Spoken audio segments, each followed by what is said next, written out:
Yo, welcome back ulit sa akin channel. At bago yun, mag-subscribe ka muna kung di ka pa nakapag-subscribe, saka mag-follow ka kung di ka pa nakapag-follow sa TikTok account ko. Para makapollow ka at makapag-subscribe, para kung meron man akong bagong videos ay ikaw ang unang ma-update nun kung meron nan. At ikaw ang unang makakakita ng mga estilo, yung pinagbabawal na teknika pang lihim na teknik na kaya ko nang gawin at masyado na lang sa akin madali yun. Kaya mag-subscribe ka din kasi malaking tulong yun para sa'yo, para matuto ka kung paano mag-drawing yo. Kaya mag-subscribe ka na sa kapalaw. At kung gusto mo rin makatulong sa iba na matuto mag-drawing, share mo rin to at mag-like ka dyan kung di mo man like or kung like mo man.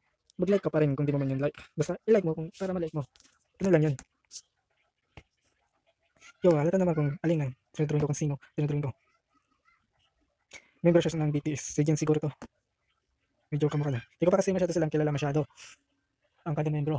Pero, alamang, ito si Jin. San Miguel.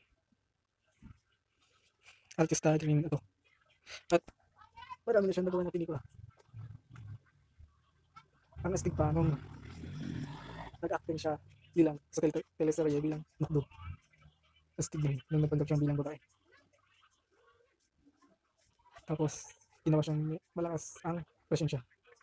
10 tao ang kaya niyang talunin sa isang ilang.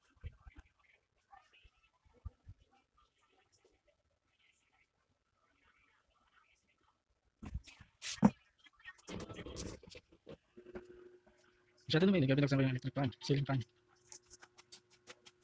Summer kasi.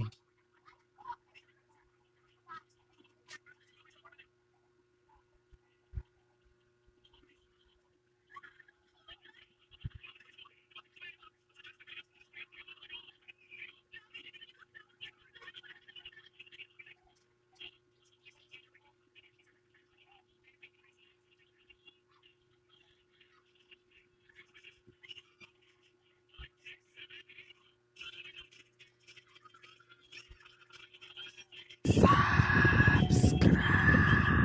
Klik ko po, subscribe.